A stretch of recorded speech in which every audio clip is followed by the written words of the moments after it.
नमस्कार। DD news पर आप सभी का बहुत बहुत स्वागत है। मैं हूं लालचंद्र सिंह। सबसे पहले डीडी न्यूज परिवार की तरफ से आप सभी को प्रकाश पर्व दीपावली की ढेर सारी शुभकामनाएं। और अब सबसे पहले एक नजर हेडलाइंस पर। देश भर में पारंपरिक हर्षोल्लास के साथ मनाया जा रहा है दीपोत्सव का त्योहार दिवाली। राष्ट्रपति, उपराष्ट्रपति और प्रधानमंत्री सहित तमाम बड़े नेताओं ने देशवासियों को दी बधाई। पीएम मोदी ने बीच समंदर जवानों संग मनाई दिवाली। सेना के पराक्रम और शौर्य को सलाम। कहा, ऑपरेशन सिंदूर के दौरान असाधारण समन्वय के सामने घुटने टेकने पर मजबूर हुआ पाकिस्तान। भारत के साथ ही दुनिया भर में रही दिवाली की धूम। पूर्वी चीन क्षेत्र में अब तक का सबसे बड़ा दिवाली समारोह America, Britain, France, Canada, Germany सहित अनेक देशों में मनाया गया दिवाली का जश्न। त्योहारों के अवसर पर यात्रियों के लिए सुविधा और सुरक्षा के कड़े प्रबंध। रेल भवन के वॉर रूम में अश्विनी वैष्णव ने की समीक्षा बैठक। 12,011 विशेष रेलगाड़ियों का संचालन। यूरोपीय संघ ने भारत के साथ नए रणनीतिक एजेंडे को दी मंजूरी। मुक्त व्यापार समझौते को वर्ष के अंत तक अंतिम रूप देने का लक्ष्य। बहुपक्षवाद और मानवाधिकारों पर साझा प्रतिबद्धता। जाने माने अभिनेता और निर्देशक असरानी का निधन। 84 साल की आयु में मुंबई के जुहू स्थित अस्पताल में ली अंतिम सांस। 400 से भी अधिक फिल्मों में किया काम।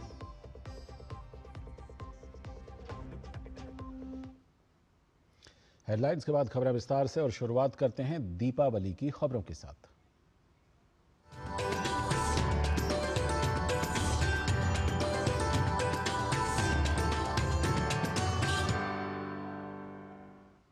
दीपावली रोशनी का पर्व, दीपों का त्योहार, जो हिंदू धर्म के सबसे बड़े और महत्वपूर्ण पर्वों में से एक है।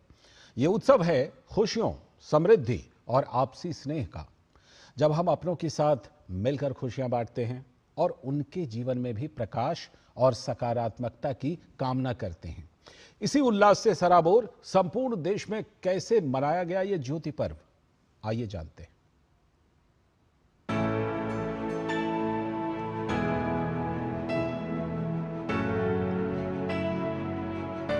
अंधकार पर प्रकाश और अज्ञान पर ज्ञान की विजय का प्रतीक दीपोत्सव का त्योहार बड़े धार्मिक उत्साह के साथ देश भर में मनाया जा रहा है। कश्मीर से लेकर कन्याकुमारी तक हर जगह उमंग, उल्लास और खुशी का वातावरण है। जहां बाजारों में रौनक है, वहीं घरों और मंदिरों में पूजा पाठ का दौर जारी है। साथ ही मिठाइयों की तकसीम और उपहारों का आदान प्रदान समाज को एकजुटता का संदेश दे रहा है। अयोध्या, मथुरा, काशी, हरिद्वार, उज्जैन, पुरी, देश भर में धार्मिक स्थलों पर विशेष पूजा अर्चना के लिए बड़ी संख्या में लोग पहुंच रहे हैं। राष्ट्रपति द्रौपदी मुर्मू, उपराष्ट्रपति सीपी राधाकृष्णन और प्रधानमंत्री नरेंद्र मोदी के साथ ही गृह मंत्री अमित शाह, रक्षा मंत्री और स्वास्थ्य मंत्री सहित तमाम बड़े नेताओं ने दीपावली के शुभ अवसर पर देशवासियों को शुभकामनाएं दी हैं और सभी के लिए सुख, शांति, समृद्धि, सौहार्द और उत्तम स्वास्थ्य की कामना की है। देशवासियों के साथ ही देश की सुरक्षा के लिए सीमा पर तैनात भारतीय सेना के जवानों ने भी दिवाली का त्योहार बड़े उत्साह के साथ मनाया। जवानों ने बॉर्डर पर मोमबत्ती और मिट्टी के दिए जलाए, साथ ही पटाखे फोड़कर जश्न मनाया। इस दौरान जवानों ने मंदिर में आरती भी की।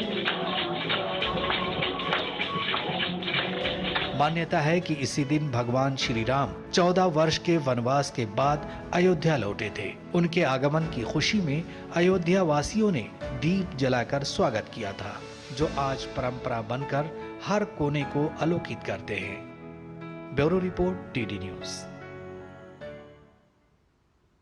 और दिवाली के आज के मौके पर प्रधानमंत्री नरेंद्र मोदी ने राष्ट्रपति भवन पहुंचकर राष्ट्रपति द्रौपदी मुर्मू से मुलाकात की और उन्हें दिवाली की शुभकामनाएं दी।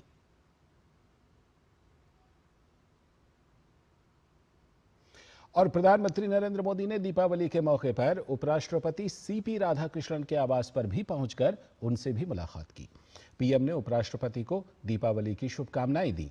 उपराष्ट्रपति राधाकृष्णन ने सोशल मीडिया प्लेटफॉर्म एक्स पर इस मुलाकात की तस्वीरें शेयर करते हुए लिखा कि उपराष्ट्रपति आवास पर भारत के प्रधानमंत्री नरेंद्र मोदी का स्वागत करने और उनसे मिलकर दीपावली की शुभकामनाओं का आदान प्रदान करके मुझे बेहद खुशी हुई।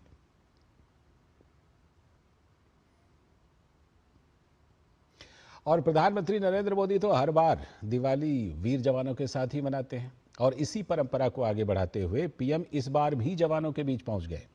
पीएम ने गोवा और कारवार तट पर तैनात आईएनएस विक्रांत का दौरा किया और वहां तैनात जवानों के साथ दिवाली मनाई। पीएम को अपने बीच पाकर नौसेना के जवानों का उत्साह और उल्लास तो देखते ही बन रहा था।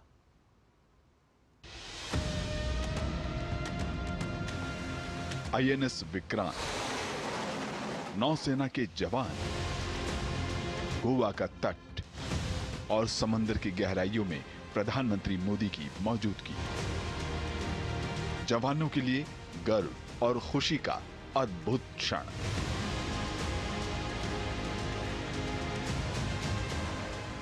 ये विशाल विराट आईएनएस विक्रांत है। समंदर के पानी पर सूर्य की किरणों की एक चमक एक तरह से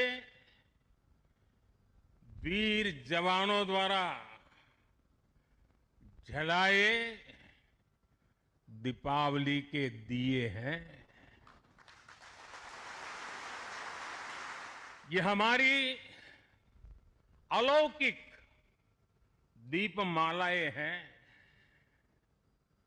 मेरा सौभाग्य है कि इस बार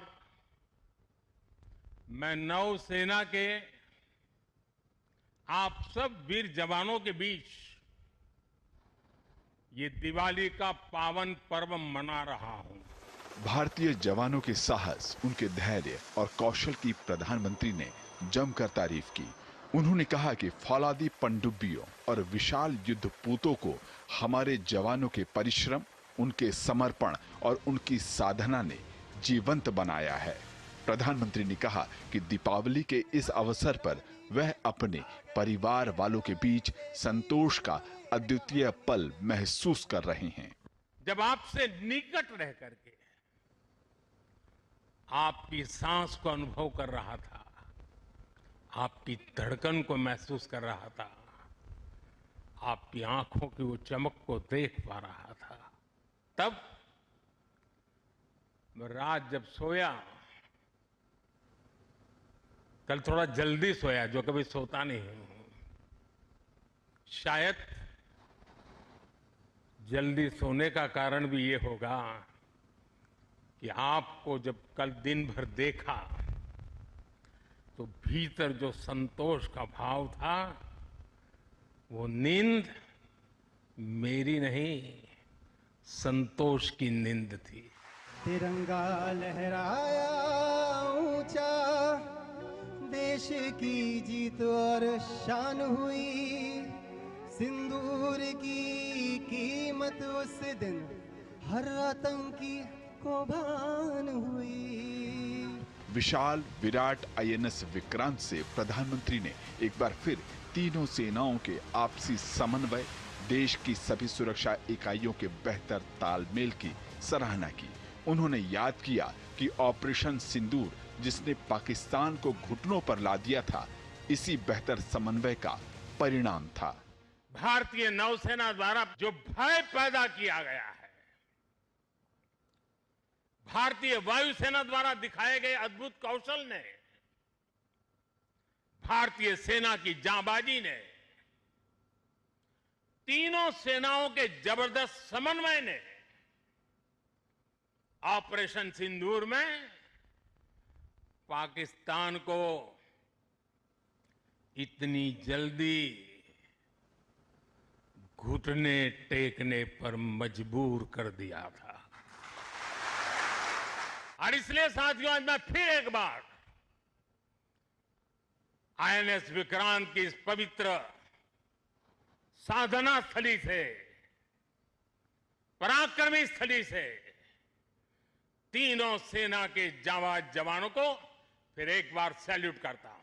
मेरे दिन बचपन के खेल वो दिन रात राष्ट्र रक्षा के लिए समर्पित सेना, अर्धसैनिक बल, पुलिस के जवानों और उनके परिजनों को प्रधानमंत्री ने शुभकामना दी। साथ ही कहा कि देश की आन बान शान की दिवाली इन्हीं जवानों के त्याग और परिश्रम का परिणाम है। गोवा करवार से अरुण शर्मा के साथ bureau report, DD news.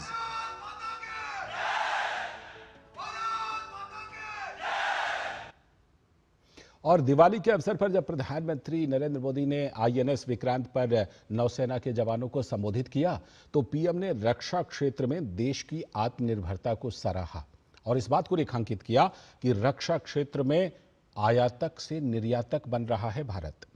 PM ने कहा कि भारतीय रक्षा उपकरणों की दुनिया भर में मांग बढ़ रही है।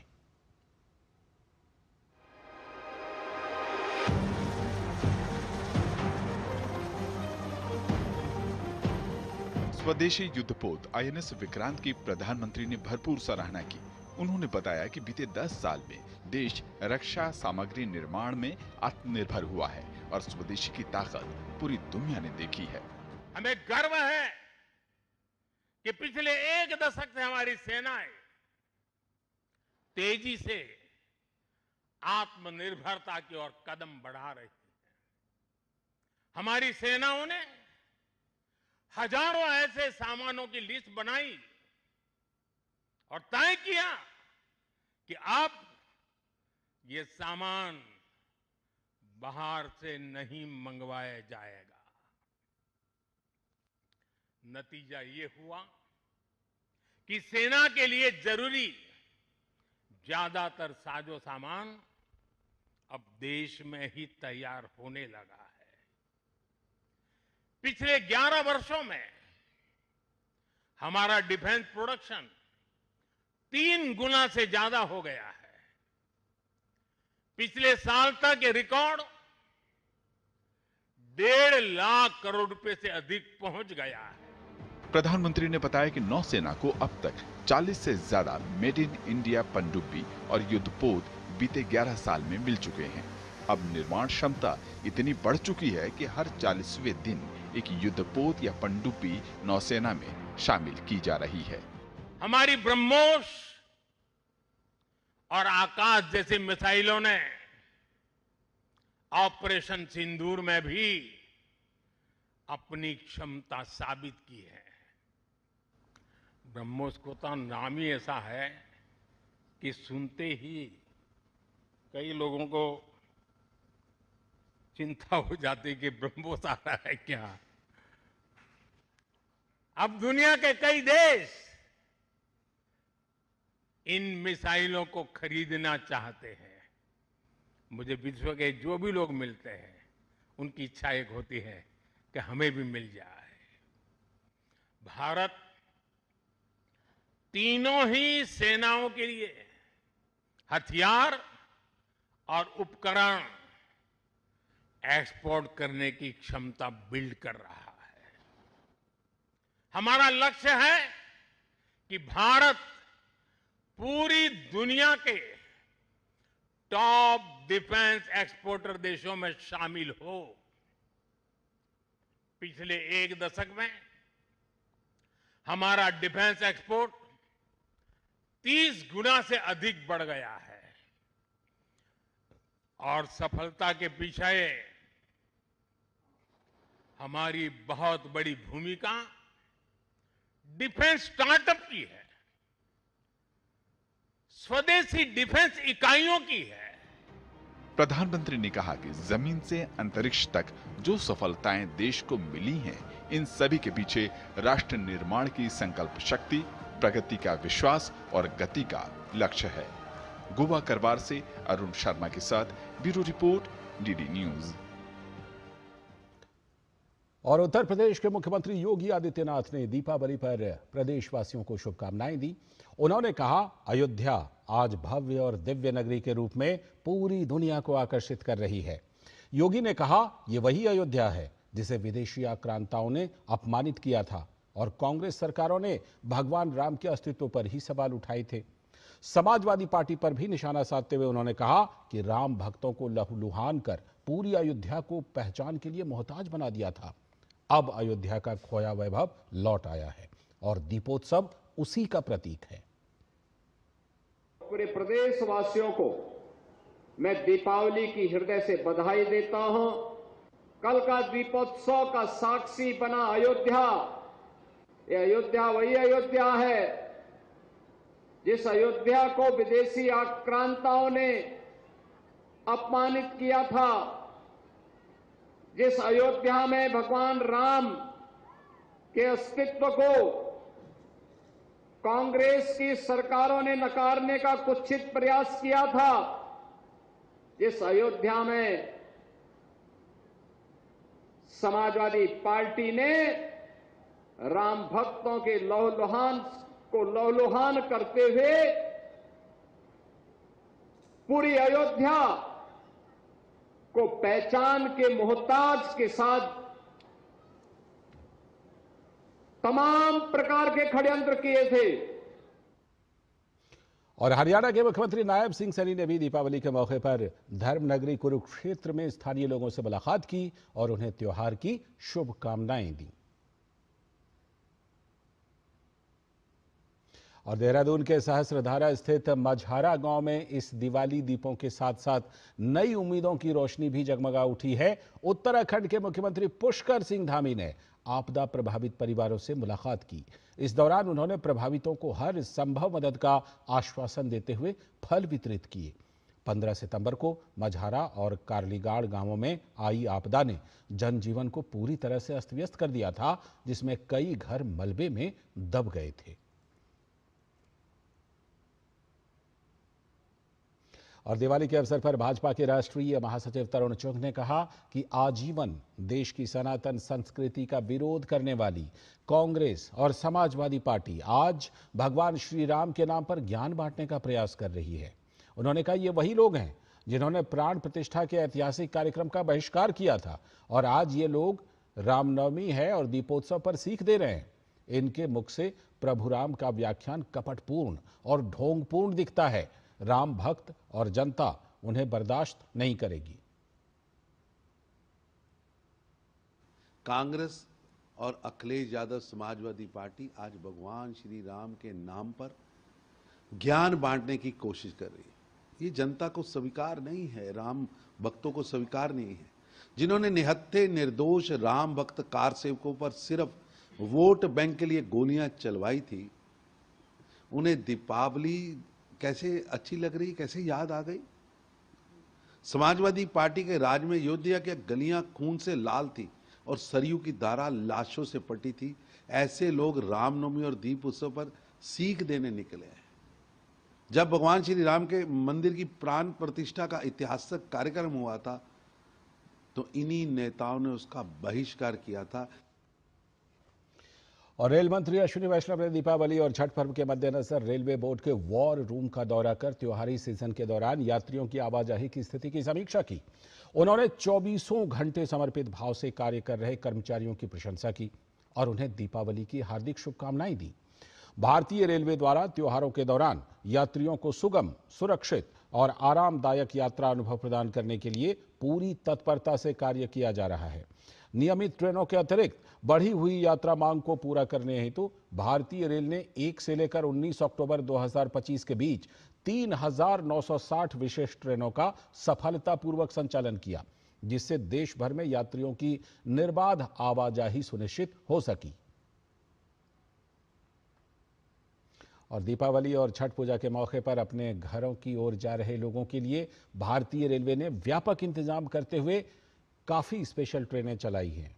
रेलवे बोर्ड में सूचना एवं प्रचार के कार्यकारी निदेशक दिलीप कुमार ने बताया कि पिछले साल रेलवे ने 7,724 स्पेशल ट्रेनों का परिचालन किया था, लेकिन इस साल हमने 12,000 ट्रेनें चलाने का फैसला किया है। भारतीय रेल द्वारा इस वर्ष दीपावली और छठ पूजा के अवसर पर 12,000 से अधिक गाड़ियों के परिचालन की व्यापक योजना बनाई गई है और पिछले कुछ दिनों में हम लोगों ने जो ट्रेनें चलाई हैं उनसे हम लोगों ने 1 करोड़ के आसपास यात्रियों को सिर्फ स्पेशल ट्रेनों के माध्यम से फैसिलिटेट किया है। सभी प्रमुख स्टेशनों पर होल्डिंग एरिया बनाए हैं, साथ ही टिकट काउंटर की संख्या जो है वह सभी स्टेशनों पर बढ़ाई गई है। रेलवे के जो 12 लाख से अधिक कर्मचारी हैं वह दिन रात एक करके यात्रियों को उनके गंतव्य स्थान पर पहुंचने में मदद कर रहे हैं। यदि लास्ट ईयर से हम लोग तुलना करें तो लास्ट ईयर हम लोगों ने 7,724 स्पेशल ट्रेनों का परिचालन किया था। उसके अगेंस्ट में इस वर्ष फेस्टिव सीजन में हम लोगों ने 12,000 ट्रेनें चलाने का फैसला किया है। और त्योहारी सीजन में बढ़ते दबाव के बावजूद मुंबई मंडल ने उधना स्टेशन पर भीड़ प्रबंधन के प्रभावी उपायों से स्थिति को सफलतापूर्वक नियंत्रित किया है। इसके तहत विशेष ट्रेनों की संख्या बढ़ाई गई, होल्डिंग एरिया तैयार किए गए, अधिक टिकट काउंटर खोले गए, साथ ही नई कंक्रीट सड़कें, एस्केलेटर और सीढ़ियां भी बनाई गईं। यात्रियों की सुविधा के लिए कतार प्रबंधन को सख्त किया गया और अधिकारियों की तैनाती भी बढ़ाई गई।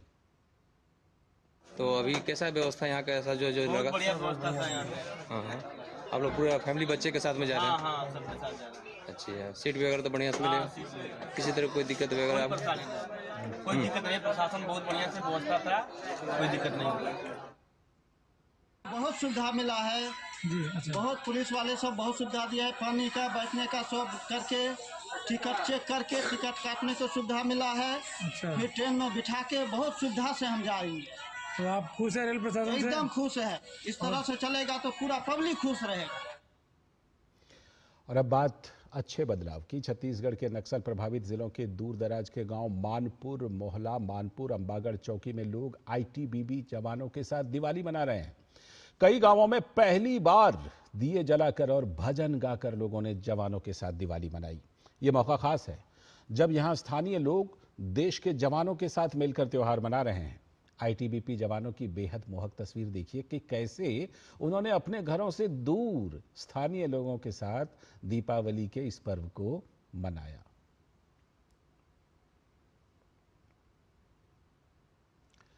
और अब बात शुभकामनाओं की। भारत स्थित यूरोपीय संघ के मिशन ने लोगों को दीपावली की शुभकामनाएं दी हैं। दिल्ली स्थित यूरोपीय संघ के प्रतिनिधिमंडल ने एक्स पर एक पोस्ट में कहा कि रोशनी टिमटिमा रही है, दिल चमक रहे हैं। यूरोपीय संघ की टीम आपको और आपके प्रियजनों को भारत और दुनिया भर में 2025 की एक खुशहाल दीपावली की शुभकामनाएं देती है। खुशी, शांति और आशा हर कोने को रोशन करे। I really want to wish everyone, every family, happy Diwali. It's the moment of light and joy and happiness, togetherness, families and relatives and friends. So let's celebrate all together. Happy Diwali. और नई दिल्ली स्थित Finland दूतावास ने quiz, lunch और नृत्य के साथ दिवाली मनाई। और इसके साथ ही लोगों को दीपावली की शुभकामनाएं देते हुए दूतावास ने एक वीडियो भी साझा किया जिसमें मिशन के अधिकारी मजेदार गीतों पर डांस करते हुए दिखाई दे रहे हैं।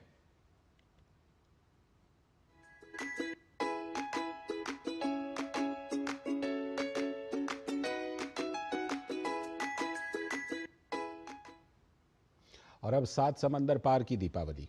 भारत के साथ साथ दुनिया भर में दीपावली का पावन पर्व धूमधाम से मनाया जा रहा है। ब्रिटेन, कनाडा, ऑस्ट्रेलिया और अमेरिका से लेकर Sri Lanka, Mauritius, Fiji, Nepal, Indonesia, Malaysia, चीन, हर जगह पर दिवाली की धूम है। तो उसी पर देखिए ये रिपोर्ट।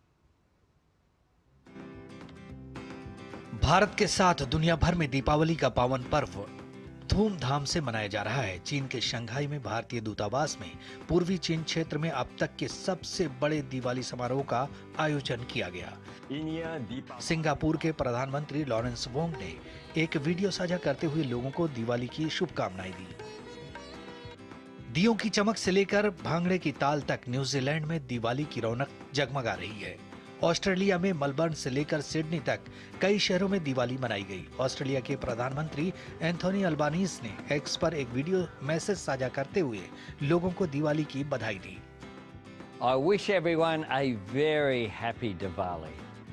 अबू धाबी में BAPS मंदिर में दिवाली पर विशेष प्रार्थनाओं और अनुष्ठानों के लिए भक्त आ रहे हैं। पूरे दक्षिण अफ्रीका में भारतीय और दक्षिण अफ्रीकी भारतीय समुदाय दिवाली मना रहे हैं। जर्मनी में बर्लिन से लेकर म्यूनिख तक और फ्रैंकफर्ट से लेकर हैम्बर्ग तक कई शहरों में प्रवासी भारतीय रोशनी का त्योहार दिवाली मनाने के लिए इकट्ठा हुए। नीदरलैंड में एम्स्टर्डम के निकट भारतीय समुदाय और स्थानीय डच निवासी पूरे उत्साह के साथ प्रकाशोत्सव मनाने के लिए एक साथ आए। पेरिस में भारतीय समुदाय बड़े उत्साह और खुशी के साथ दिवाली का पर्व मना रहा है। स्पेन के मैड्रिड में भारतीय समुदाय पारंपरिक रोशनी, मिठाइयों और सजावट के साथ जश्न मना रहा है। कनाडा के कई शहरों में दिवाली के उत्सव ने संस्कृति और एकता के आनंदमय प्रदर्शन में हजारों लोगों को एक साथ ला खड़ा किया। दीपावली का त्योहार भारत के साथ ही दुनिया के अलग अलग देशों में मनाया जाता है। सीमाओं से परे भारतीय संस्कृति और परंपरा का प्रतीक बन चुके प्रकाश के इस पर्व को कई देशों में दिवाली को राष्ट्रीय या सार्वजनिक त्योहार के रूप में मान्यता मिली हुई है। नेपाल में दीपावली को तिहार कहा जाता है और इसे 5 दिनों तक मनाया जाता है। इसके अलावा श्रीलंका, मॉरिशस और फिजी में भी दीपावली पर आधिकारिक छुट्टी मिलती है। साथ ही सिंगापुर में दीपावली को सार्वजनिक अवकाश घोषित किया गया है। मलेशिया में इसे हरी दिवाली कहा जाता है और यहाँ भी इस त्योहार के दिन राष्ट्रीय छुट्टी मिलती है। त्रिनिदाद एंड टोबैगो, गयाना और सूरीनाम जैसे कैरिबियाई देशों में भी वहाँ रहने वाले भारतीय धूमधाम से दीपावली मनाते हैं। इंडोनेशिया जैसे मुस्लिम बहुल देश में भी दिवाली को सांस्कृतिक महत्व के रूप में मनाया जाता है। हाल के वर्षों में ब्रिटेन, कनाडा, ऑस्ट्रेलिया और अमेरिका में भी दीपावली को बड़ी धूमधाम से मनाया जाने लगा है। अमेरिका के व्हाइट हाउस में भी पिछले कुछ वर्षों से दीपावली मनाने की परंपरा शुरू हो चुकी है। Bureau report, TD news. और रोशनी के त्योहार दिवाली देश ही नहीं दुनिया भर में धूमधाम के साथ मनाई जा रही है। नीदरलैंड्स, दक्षिण अफ्रीका में भी लोगों ने दिवाली के पर्व को बड़े ही उत्साह और सौहार्द के साथ मनाया। ये इस बात का प्रतीक है कि भारतीय चाहे कितनी भी दूर क्यों न चले जाएं, लेकिन अपनी परंपरा और अपने त्योहार को हमेशा अपने साथ लेकर चलते हैं। नीदरलैंड के एम्स्टर्डम में भारतीय समुदाय और स्थानीय डच नागरिकों ने स्वादिष्ट व्यंजनों और संगीतमय माहौल के साथ मिलकर दिवाली का पर्व मनाया। इस पावन पर्व को लोगों ने बड़े ही उत्साह और सौहार्द के साथ मनाया। Diwali is one of the most important festivals, so it gives only a glimpse of our rich cultural heritage and the diversity that India has.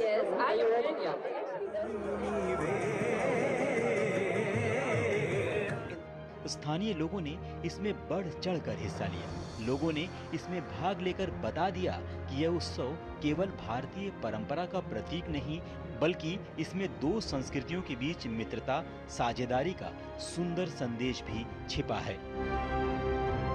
दक्षिण अफ्रीका में भारतीयों और दक्षिण अफ्रीकी नागरिकों ने मिलकर बड़ी धूमधाम के साथ दिवाली मनाई। ये त्योहार न केवल अंधकार पर प्रकाश की विजय का प्रतीक है, बल्कि ये समुदायों को एकजुट करने, सांस्कृतिक पहचान को संजोने और परंपराओं को जीवंत बनाए रखने का अवसर भी प्रदान करता है। On behalf of Sri Radhesham Mandir and South African Hindu community, I wish all the Hindus happy Diwali and prosperous New Year 2082. In this auspicious day, we pray that all the people find happiness, joy, good health and long life. And as like the Jyoti of the lamp, the guidance from the lamp as like a Tamaso Ma Jyotirgamaya, all the people bless and happy Diwali from South Africa. दियों की चमक से लेकर भांगड़े की ताल तक New Zealand Diwali की रौनकों से सराबोर हो गया। न्यूजीलैंड में मौजूदा भारतीयों ने मिलकर दिवाली का त्योहार मनाया।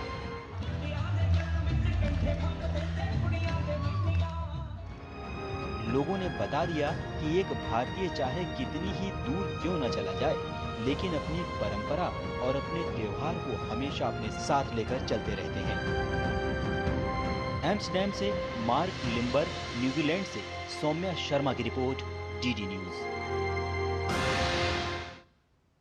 और भूटान के प्रधानमंत्री शेरिंग तोब्गे ने भी दिवाली की शुभकामनाएं दी हैं। उन्होंने एक्स पर लिखा कि दिवाली की शुभकामनाएं सभी को प्रेम, खुशी और एकजुटता से भरी एक उज्जवल और आनंदमय दिवाली की शुभकामनाएं। इस त्योहार का प्रकाश हमें आशा, सद्भाव और नई शुरुआत की ओर ले जाए। तो दिवाली की सुनहरी चमक पूरी दुनिया में फैल रही है। कनाडा भी इससे अछूता नहीं रहा। टोरंटो से लेकर ब्रैम्पटन और मिसिसॉगा तक हर कोना रोशनी, रंग और सामुदायिक उत्साह से जगमगा उठा। तो हमारे संवाददाता तरुण पॉल सिंह की ये रिपोर्ट देखिए। दियों की लौ से हर दम मिट जाता, रंगोली के रंगों से उत्सव मुस्कुराता, अपनों से दूर पर दिल में है साथ, जहां भी हो मिलकर मनाएं दिवाली का त्योहार। टोरंटो का आसमान उस वक्त और चमक उठा जब नेथन फिलिप्स स्क्वायर में तीसरे वार्षिक दिवाली फेस्टिवल ऑफ लाइट्स का आयोजन हुआ। हजारों लोगों की भीड़ ने कनाडा के सबसे बड़े दिवाली उत्सव को एक जीवंत और रंग बिरंगे उत्सव में बदल दिया। एक ऐसा आयोजन जिसने डाउनटाउन टोरंटो को रोशनी, संस्कृति और सामूहिक आनंद के संगम में बदल दिया। कनाडा के थैंक्स गिविंग वीकेंड के साथ मेल खाता यह 2 दिवसीय आयोजन भारतीय विरासत, संस्कृति और स्वाद का भव्य प्रदर्शन बना। मंच पर प्रस्तुत किए गए जीवंत कार्यक्रमों की श्रृंखला में कथक, भारतनाट्यम, गरबा जैसे पारंपरिक नृत्य, नाट्य प्रस्तुतियां और कहानी कहने की विशेष झलकियां शामिल थीं। सभी ने रोशनी को एकता के मूल संदेश को जीवंत किया।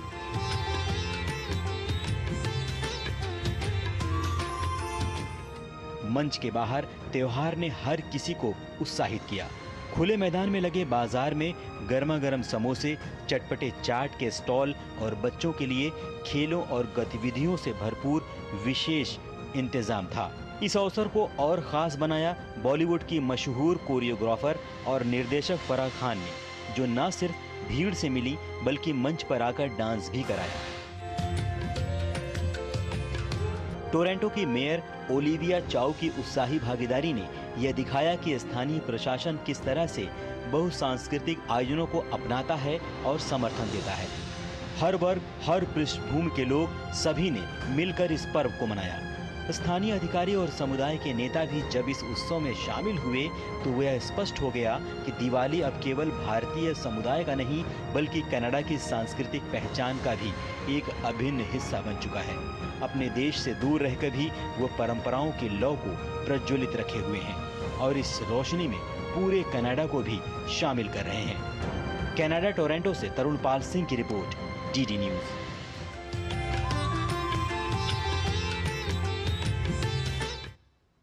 और ब्रिटेन के राजा किंग चार्ल्स की ओर से भी दिवाली की शुभकामना दी गई है। द रॉयल फैमिली के आधिकारिक एक्स हैंडल पर लिखा गया कि ब्रिटेन और दुनिया भर में प्रकाश के त्योहार को मनाने वाले सभी लोगों को दिवाली की हार्दिक शुभकामनाएं। और ब्रिटेन के प्रधानमंत्री कीयर स्टारमर ने भी ब्रिटेन में रहने वाले तमाम लोगों को दिवाली की शुभकामनाएं दी। एक्स पर अपने संदेश में उन्होंने कहा कि ब्रिटेन के हिंदुओं, जैनियों और सिखों को आनंदमय और शांतिपूर्ण दिवाली की शुभकामनाएं।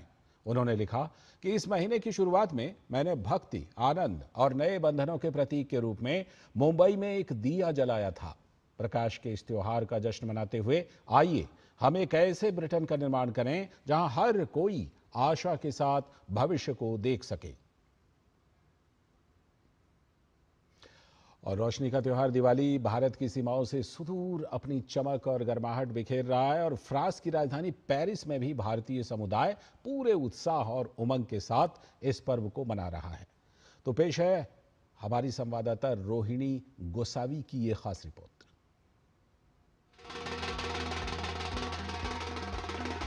ढोल नगाड़ों की गूंज, मिठाइयों से सजी दुकानें, रंग बिरंगी मेहंदी और उमंग से भरे नृत्य, यही है पेरिस में दिवाली का अंदाज। भारतीय समुदाय ने गीत, संगीत और सांस्कृतिक प्रस्तुतियों के साथ इस पर्व को मनाया। महाराष्ट्र मंगल फ्रांस की ओर से आयोजित इस दिवाली संध्या में बॉलीवुड डांस, लोक प्रस्तुतियां और संगीत के कार्यक्रमों ने शाम को और भी रंगीन बना दिया। It's a melting pot of different culture, and we showcase Indian culture to other people, to other communities, and especially as we are far from India, that helps Indian community connect with India. आनंद बाजार जैसे आयोजन और उत्सव मेले बड़ी संख्या में लोगों को आकर्षित करते हैं। यहाँ पर घर में बनी मिठाइयाँ, पारंपरिक वस्तुएं और दिवाली थीम वाले उत्पादों की दुकानें लगाई जाती हैं, जिससे पेरिस का यह पूरा इलाका मिनी इंडिया में बदल जाता है। Diwali festival over here, it gives us an opportunity to come together and follow our tradition, our culture here in France, so far away from our country. बच्चों के नाटकों ने दर्शकों के चेहरों पर मुस्कान और पुरानी यादें ताजा कर दी। भारतीय माता-पिता के लिए यह मौका था अपने बच्चों को परंपराओं से जोड़ने का, जिससे वे अपनी सांस्कृतिक जड़ों से जुड़े रहें। I think it's really beneficial to the children who are growing up here, because to them it's very difficult to create this whole atmosphere. So when the association does it, many of us, many families come together. It's an unbelievable occasion for them to discover their own culture, to know their roots. Bharat की तरह ही दिवाली के दौरान Paris की गलियां भी रोशनी से जगमगाती हैं। भारतीय स्टोर्स और सुपरमार्केट में रंग बिरंगे सजावटी सामान, चमकते दिए और लजीज मिठाइयाँ सजी हैं और परिवार बड़ी संख्या में इसे खरीदने पहुँचते हैं। वही स्वाद जो अपने वतन की याद दिला देता है। खुशियों से चमकते चेहरों की भीड़ इस बात की गवाही देती है कि भारतीय संस्कृति की रौनक हजारों मील दूर भी उतनी ही चमकदार है। That our shop is full of Indian crowd is coming to our shop. That lot of people is coming from very far also, they are coming from to our shop. France से रोनी गोसावी की report, DD news. और Israel के विदेश मंत्रालय की ओर से भी दिवाली की शुभकामना दी गई है। इजराइल के विदेश मंत्रालय ने एक्स पर लिखा, जहां भारत भर में लाखों लोग अंधकार पर प्रकाश की विजय का उत्सव मनाने के लिए अपने दिए जला रहे हैं, वहीं इजराइल शांति, नवीनीकरण और आशा की हार्दिक शुभकामनाएं दे रहा है। दिवाली की रोशनी घरों और दिलों दोनों पर चमके। यरूशलेम से लेकर दिल्ली और उससे भी आगे रोशनी का यह त्योहार हम सभी को एक उज्जवल कल में विश्वास बनाए रखने के लिए प्रेरित करे। भारत में हमारे सभी मित्रों को शुभ और शांतिपूर्ण दिवाली की शुभकामनाएं। ऑस्ट्रेलिया में भी दिवाली की धूमधाम देखी जा रही है। मेलबर्न से सिडनी तक हर जगह रोशनी ही रोशनी है। रंग बिरंगे नृत्य, संगीत और आतिशबाजी के साथ दिवाली का ये त्योहार हर पृष्ठभूमि के लोगों को रोशनी, आशा और एकता का जश्न मनाने का संदेश देता है। पेश है नज़िया अलवी की ये रिपोर्ट।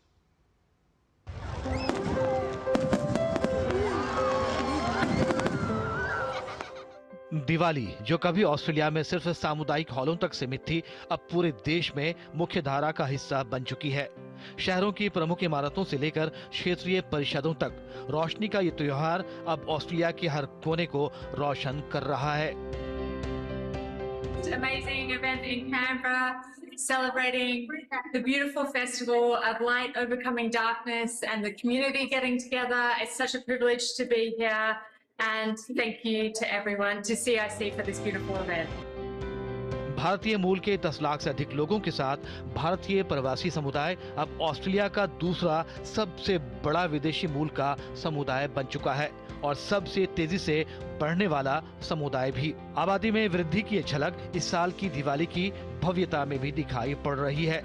मेलबर्न के फेडरेशन स्क्वायर से लेकर सिडनी के कैसल हिल शो ग्राउंड और क्षेत्रीय परिषदों तक हर जगह सामुदायिक आयोजनों में लोगों का जोश नजर आ रहा है। पूरे ऑस्ट्रेलिया में लोगों ने भारतीय संस्कृति की झलक देखी।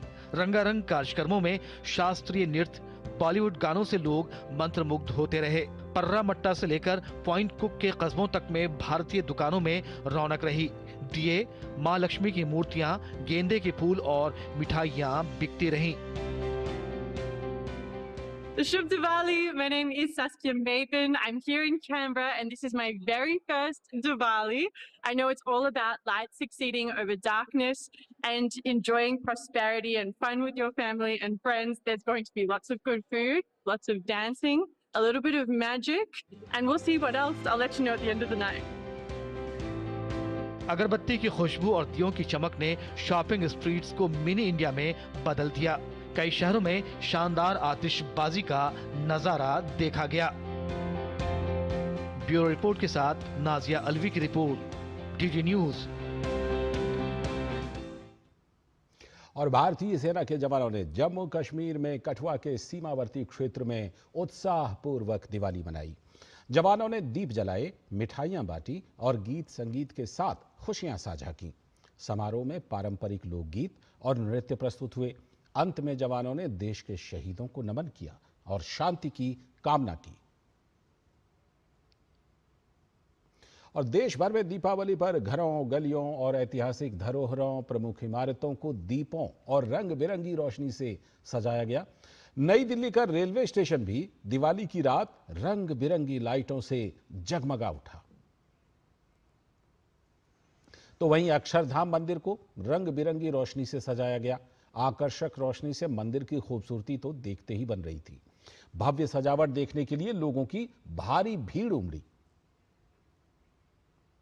उधर असम के गुवाहाटी में स्थानीय लोगों ने पारंपरिक अंदाज में दीप जलाकर दीपावली के त्योहार का स्वागत किया। वहीं ओडिशा की राजधानी भुवनेश्वर में भी दीपावली पर खास सजावट की गई। यहां इमारतें रंगीन रोशनी से नहाई हुई दिखीं। और दिल्ली में दिवाली के जश्न के बीच ऐतिहासिक कुतुब मीनार भी आकर्षक लाइटिंग से जगमगा गया, जिसने त्योहार की रौनक को और बढ़ा दिया। और अब बात लक्ष्मी की। जी, भारतीय शेयर बाजार दीपावली के मौके पर हरे निशान पर बंद हुआ। कारोबार के अंत में सेंसेक्स 0.49% की तेजी के साथ 84,363.37 पर और निफ्टी 0.52% की बढ़त के साथ 25,843.15 पर था।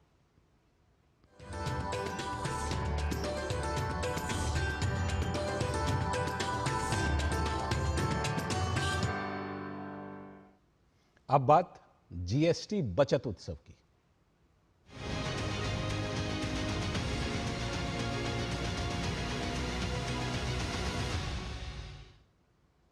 केंद्र सरकार के द्वारा जीएसटी दरों में कमी करने को लेकर केंद्रीय मंत्री गजेंद्र सिंह शेखावत ने कहा कि जीएसटी स्लैब में कटौती से बाजार में काफी अच्छी तेजी आई है। उन्होंने कहा कि पीएम मोदी के इस फैसले से देश इस साल दोहरी दिवाली मना रहा है। जीएसटी के स्लैब को कम करना और कंज्यूमर के सारे कंज्यूमेबल आइटम्स पे, इलेक्ट्रॉनिक गुड्स पे जीएसटी को कम करने ने मार्केट को एक जबरदस्त उछाल दिया है। ऐसा अनुमान किया जा रहा है कि केवल इलेक्ट्रॉनिक्स गुड्स में 20 लाख करोड़ रुपए की सेल्स जो है वो एडिशनल इस साल में होंगी।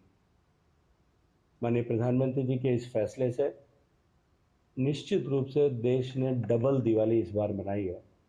फैसला होने के बाद से लेकर के नवरात्रि से लेकर के दिवाली के अवसर पर जिस तरह से मार्केट ने बूम देखा है, जब सेल्स बढ़ती हैं तो निश्चित रूप से उसके कारण से मैन्युफैक्चरिंग बढ़ती है, मैन्युफैक्चरिंग बढ़ती है तो रोजगार बढ़ता है और इसका कैस्केडिंग इफेक्ट नीचे तक जाता है। इसके लिए माननीय प्रधानमंत्री जी का सभी उपभोक्ताओं की तरफ से बहुत सारा अभिनंदन।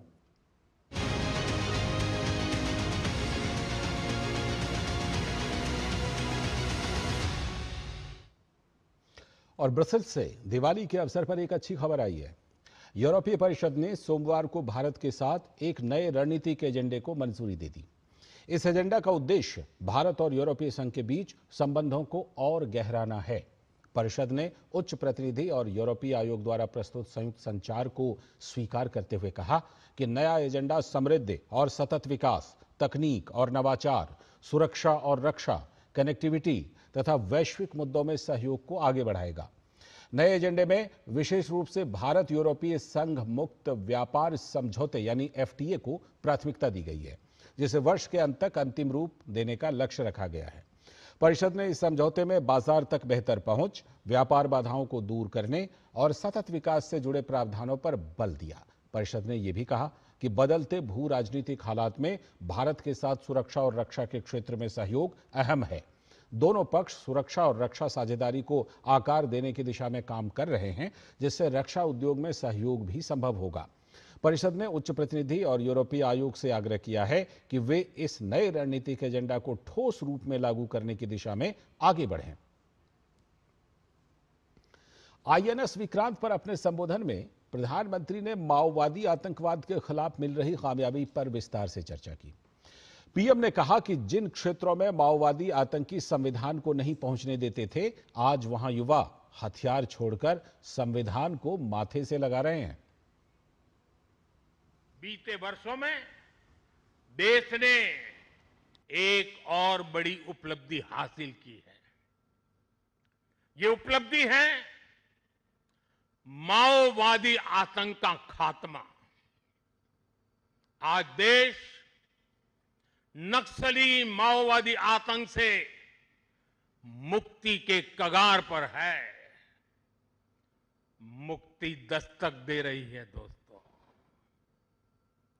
2014 से पहले देश के करीब 125 जिले माओवादी हिंसा की चपेट में थे। 125 जिले, और वो 125 जिले पिछले 10 साल की मेहनत के कारण ये संख्या घटती गई और अब 125 से घट करके सिर्फ 11 रह गई है। 11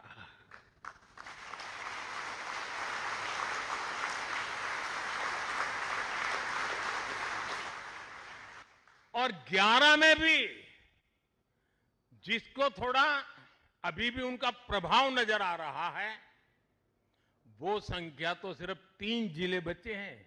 125 में से सिर्फ 3। 100 से ज्यादा जिले माओवादी आतंक से पूरी तरह आजाद होकर पहली बार खुली हवा में सांस ले रहे हैं। शानदार दिवाली इस बार मना रहे हैं। और अब बिहार के चुनावी दंगल की खबर। बिहार में महागठबंधन को मिलते झटके थमते हुए नहीं दिख रहे। इसी क्रम में आज तारापुर विधानसभा सीट से वीआईपी के उम्मीदवार सकलदेव बिंद ने उप मुख्यमंत्री और तारापुर से बीजेपी उम्मीदवार सम्राट चौधरी को न सिर्फ अपना समर्थन दे दिया, बल्कि वो भाजपा में शामिल भी हो गए। दरअसल तारापुर से आरजेडी ने भी अपना उम्मीदवार उतारा है। यहां से अरुण शाह आरजेडी के सिंबल पर चुनाव लड़ रहे हैं। सकलदेव बिंद ने कहा कि वो तारापुर में आरजेडी प्रत्याशी को हराने का काम करेंगे। ऐसे में तारापुर विधानसभा सीट पर अब मुकाबला दिलचस्प हो गया है। और बिहार चुनाव को लेकर चुनावी प्रक्रिया जारी है और दूसरे चरण का नामांकन खत्म हो गया है। उम्मीद की जा रही थी कि पहले चरण के लिए नाम वापसी पूरी होने पर महागठबंधन में तस्वीर स्पष्ट हो जाएगी, लेकिन यहां अब भी हर किसी की है अपनी डफली, अपना राग। कोई एका या सहमति या समन्वय नदारत ही दिख रहा है। एक नजर बिहार में सियासी घमासान की ताजा स्थिति पर।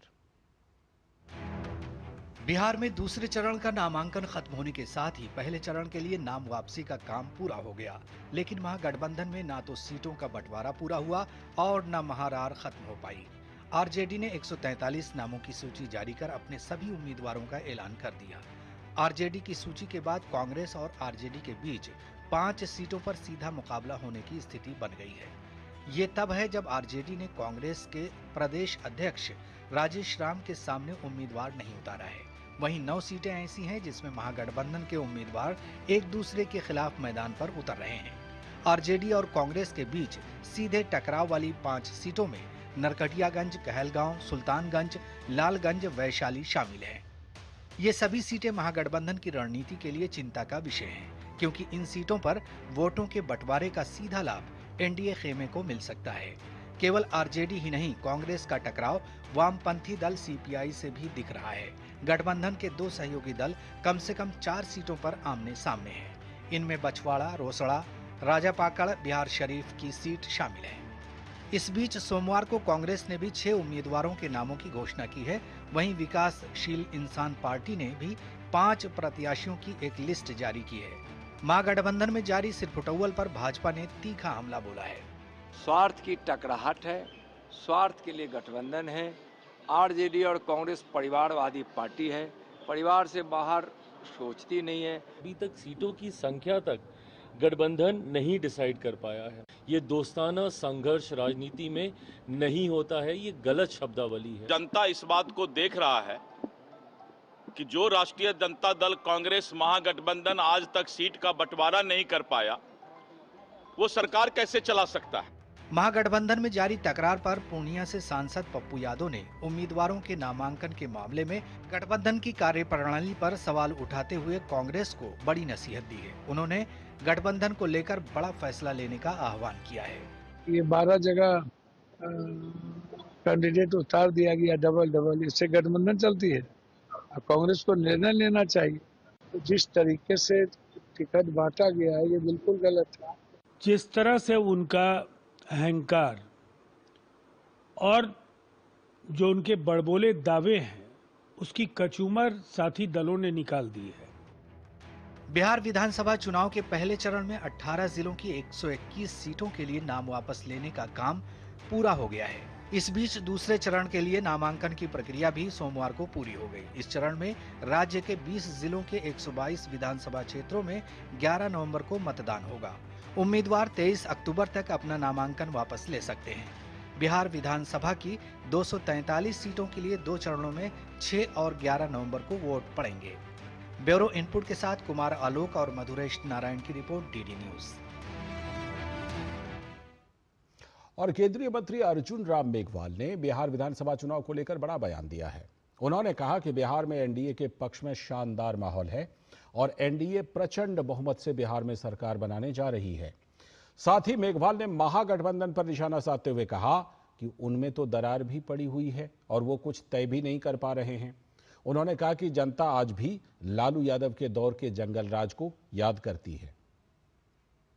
बिहार में कल मैं एक नॉमिनेशन में था, कल्याणपुर में, समस्तीपुर जिले में। वहां का वातावरण देखा, शानदार वातावरण है एनडीए के पक्ष में। एनडीए सरकार बनाने जा रही है प्रचंड बहुमत से। लालू जी का जो राज था, जनता के मन में बैठा हुआ कि उस समय किस तरह की व्यवस्थाएं थी, जंगल राज था। अभी सुशासन नीतीश जी ने दिया है, नरेंद्र मोदी जी की नीतियों के कारण बिहार को पैसा भी ज्यादा मिला है और विकास भी दिख रहा है। और मशहूर गायक जुबिन गर्ग की मौत से जुड़े हालात की गहराई से जांच के लिए असम पुलिस का विशेष जांच दल सिंगापुर भेजा गया है। सूत्रों के मुताबिक एसआईटी के 2 वरिष्ठ अधिकारी एसपीडीजी मुन्ना प्रसाद गुप्ता और आईपीएस अधिकारी तरुण गोयल सिंगापुर के लिए रवाना हो चुके हैं। ये टीम सिंगापुर पुलिस के साथ मिलकर विस्तृत जानकारी इकट्ठा करेगी, जिसमें चिकित्सा रिपोर्टें, चश्मदीद गवाहों के बयान और उपलब्ध किसी भी सीसीटीवी फुटेज या अन्य फॉरेंसिक साक्ष्य शामिल हैं। गायक संगीतकार गर्ग की 19 सितंबर को सिंगापुर में समुद्र में तैरते समय मौत हो गई थी। वो चौथे नॉर्थ ईस्ट इंडिया फेस्टिवल में भाग लेने के लिए सिंगापुर गए थे।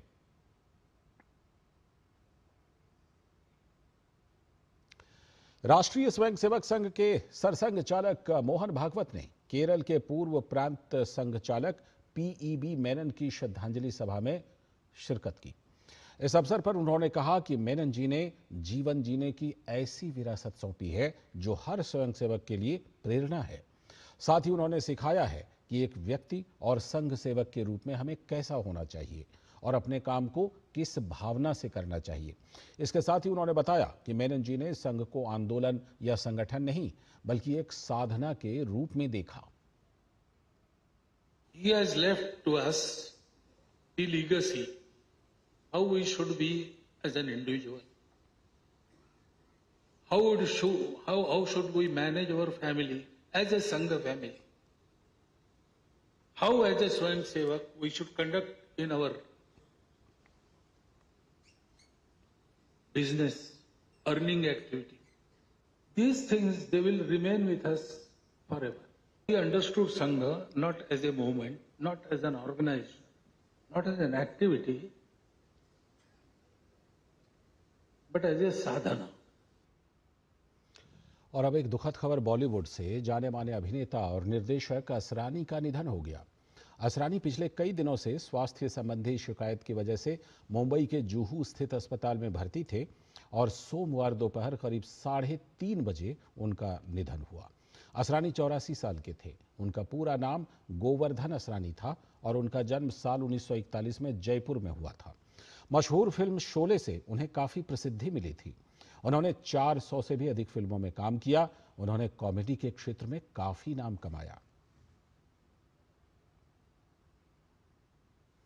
असरानी को हमारी भी श्रद्धांजलि।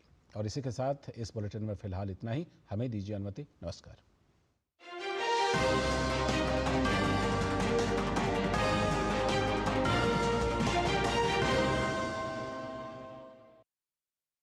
शोर शराबे की भीड़ में